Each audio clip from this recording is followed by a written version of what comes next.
Welcome to Thrive Online. Thank you for joining us for this online service today. We're so excited that you're here. My name is AJ. We're going to get into our message with Pastor Josh in just a minute, but before we do that, I've got a few things I want to share with you about what's coming up at Thrive. We've got life groups starting very soon, and we want you to be a part of them. Life groups are a great way for you to take part in the community and growth that is happening here at Thrive Church.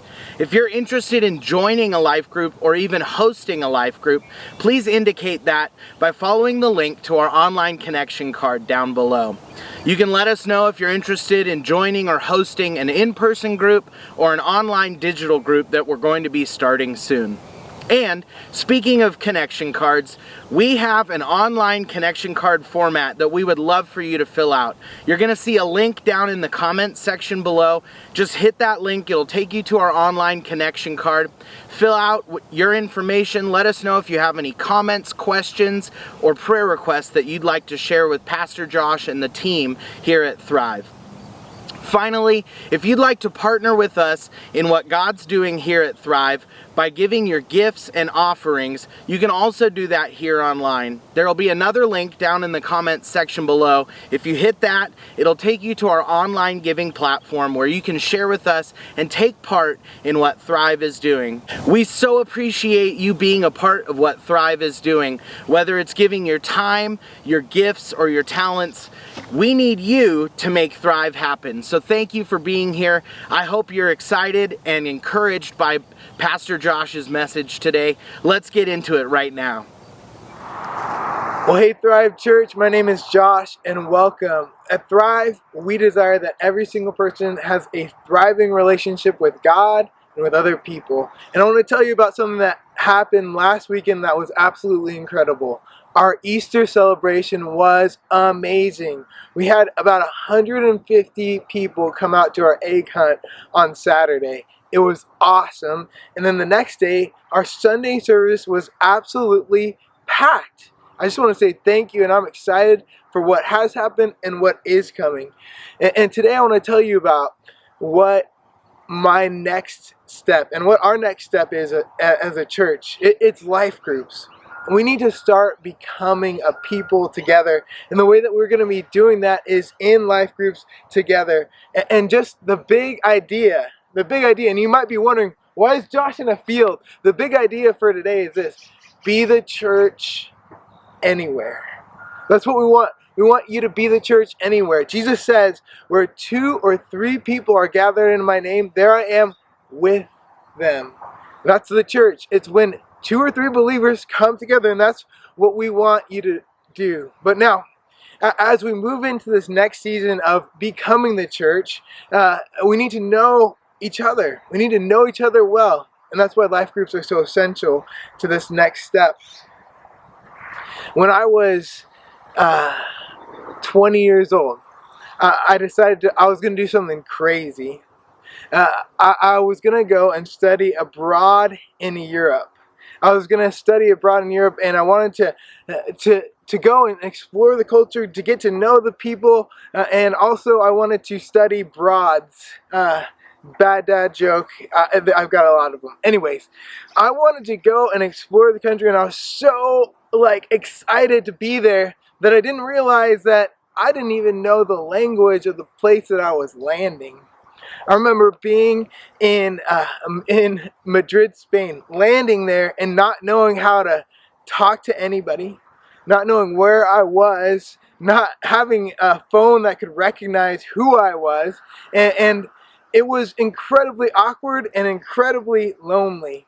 Mother Teresa says this. She says that loneliness is the greatest form of poverty. The very worst thing that can happen to your life is to be alone. And together as a church, I want to help to combat loneliness and bring people together. I was so excited that I didn't know the language of the people. And I wonder if you've ever felt yourself get so excited and step into a moment or step into a time and you don't truly know where you are or what you're doing. Have you ever been totally alone? Like, maybe it's because of a bad decision you've made. Maybe it's because you're in a marriage and you said I do to somebody, and then that marriage, you're right next to them, but you couldn't be further apart. Maybe COVID-19 has paralyzed you. I feel like I've been paralyzed at times, and I know that there's been people that haven't left their house for months, that haven't seen or been or engaged in community for months, that are so afraid, and that the fear is conquering them. And in the biblical narrative of the Bible, we see how important community is over and over and over again. We're calling it life groups because we're just going to be people that live lives together. In the very beginning of time, God, it says in the book of Genesis, created the heavens and the earth. And he made them in a series of days. And the story goes that on the first day, he created the heavens and the earth, and then he creates plants, he creates vegetation, he creates everything that moves, everything on this earth. And then on the sixth day, he creates humanity, he creates Adam. And everything is perfect. There's nothing in this garden that would lead Adam astray. There's no such thing as sin in this place that Adam is. It's called the Garden of Eden. And in the Garden of Eden, there is perfect unity between Adam and between creation and between God.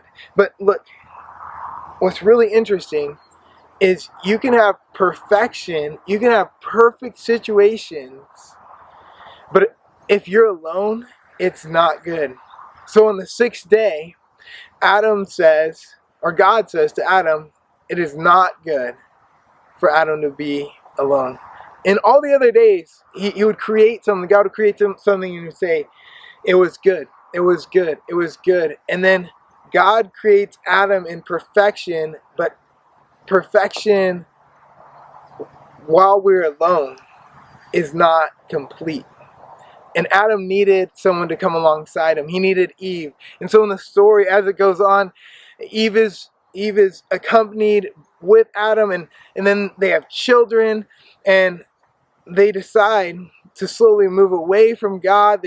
Sin enters into the world, and the rest of human history is a story of war, violence, hatred, and death and bloodshed because people decided to create alienation between themselves and God.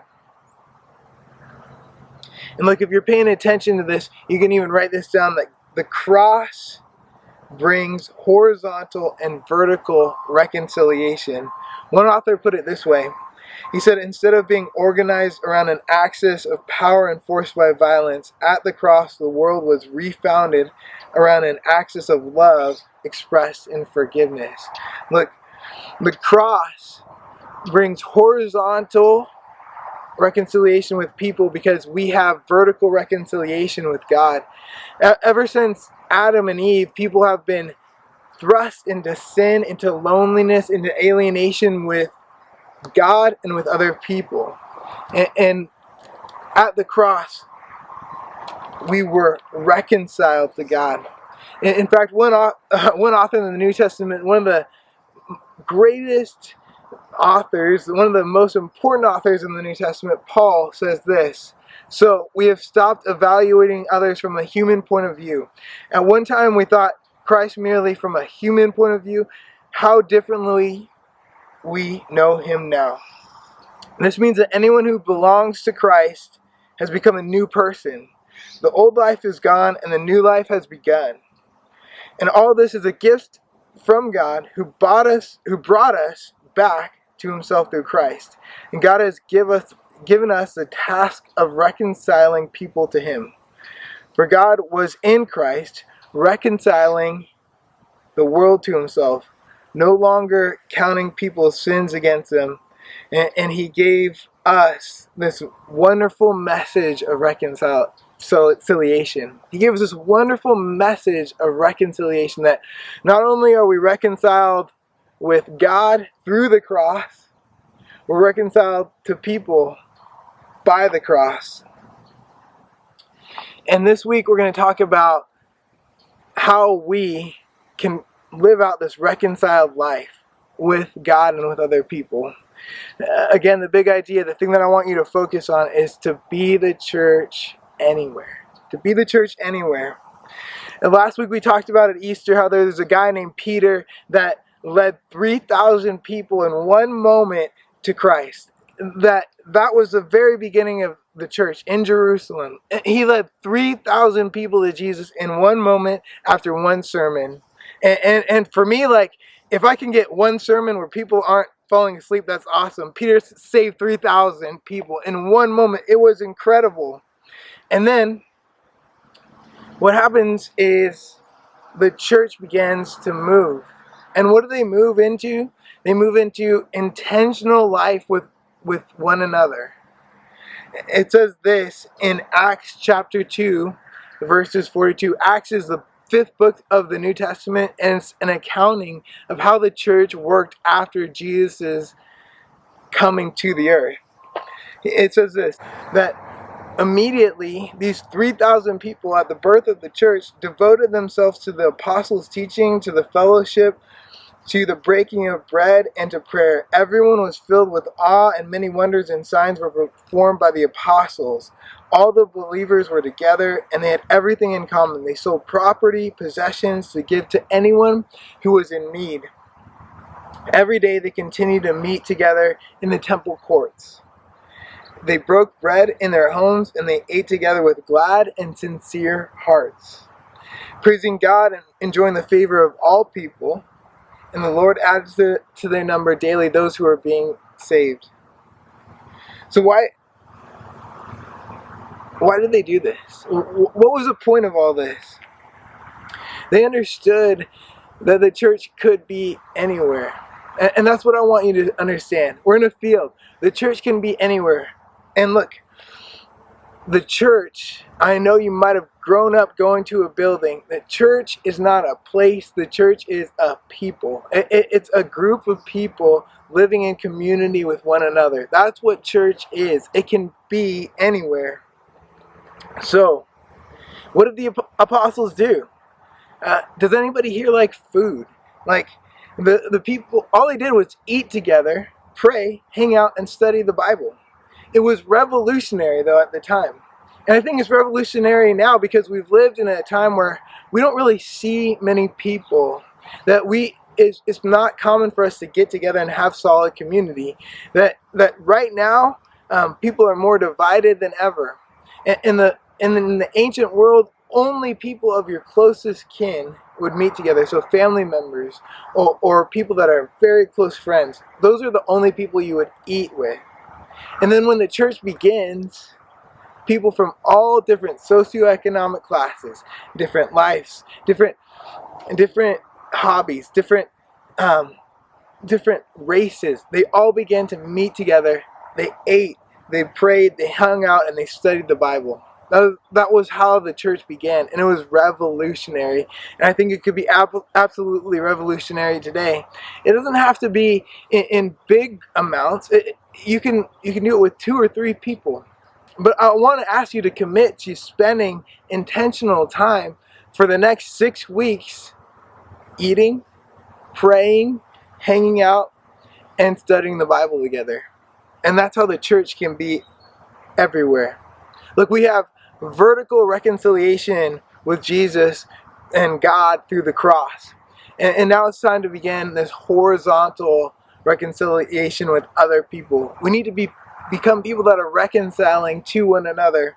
And because of what God has done for us, we need to be people that are willing to go out there and show and express love to other people. And I think the greatest way that we can show and express love to other people is just being there for them, hanging out with them. The loneliness that I've witnessed this year is profound. We need to conquer that loneliness with friendship.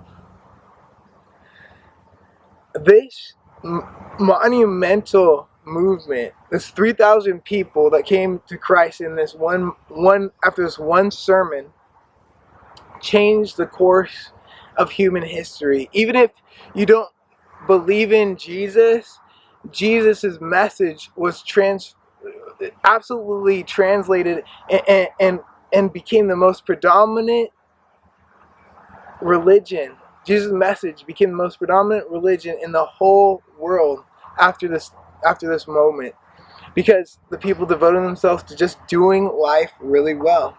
And 300 years later, after Peter spoke to 3,000 people, a minority class in the group in this place called Jerusalem, after Peter had spoken this really profound message to a group of people in Jerusalem, about 300 years later, the biggest religion in the entire Roman world was Christianity, because the people grew and they did life together well.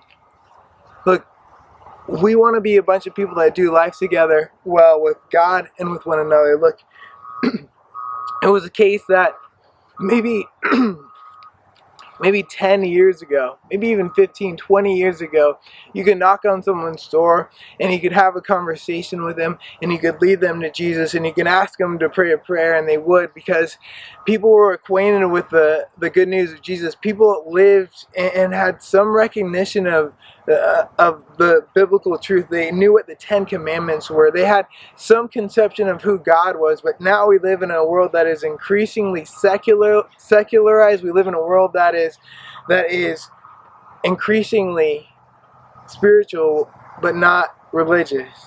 People don't have definite truth anymore. And the truth is, last year, it was a record low number for people actually attending church. So we need to reorient and refigure out how we're going to reach the next generation for Jesus in this post-COVID world. How are we going to do that? What are we going to do? You can write this down. You can think about it. I think there's just 3 words, and it's corny. 3 things that you can do to invite people into a relationship with Jesus.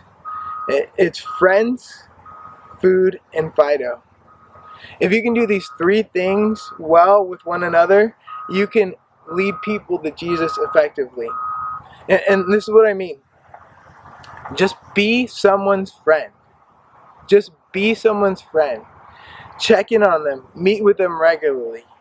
And then eat meals together with that person.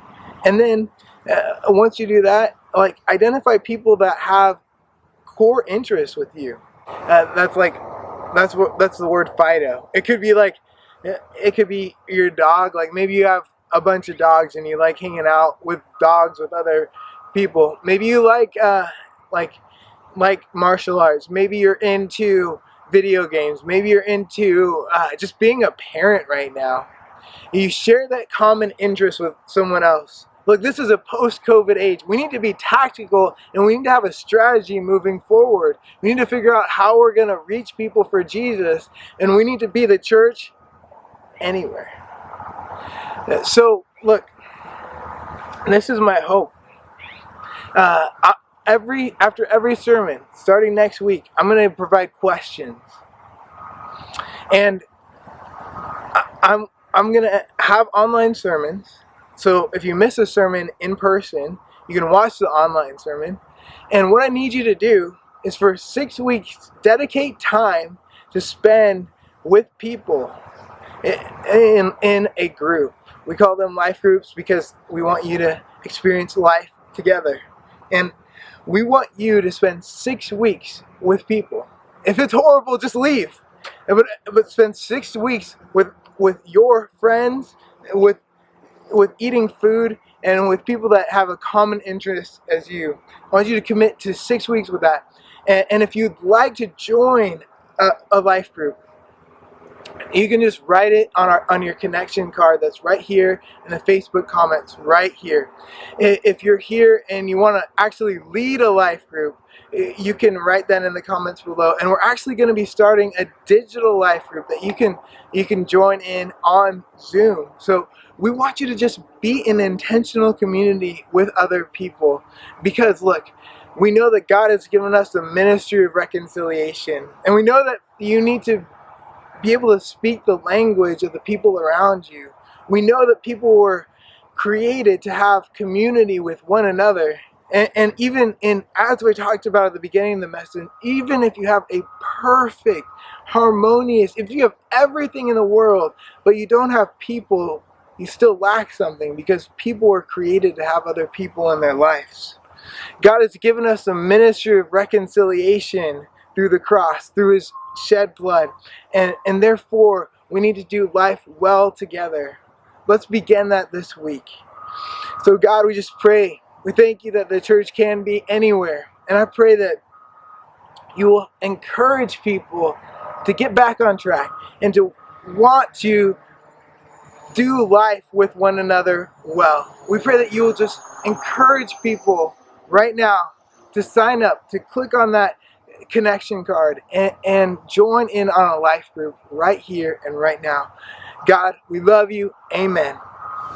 Well, that was a great message from Pastor Josh this week. I pray that you were encouraged, uplifted, and challenged by that today. Thanks again for joining us. And as a reminder, if you'd like to, you can follow the connection card link and the giving link down in the comments section below. We would love it if you would share this message with your friends and family by tagging them in the comments section or sending it to them in a message. We just want you to spread the word about what Thrive is doing. So thank you for being a part of it. Have a great week.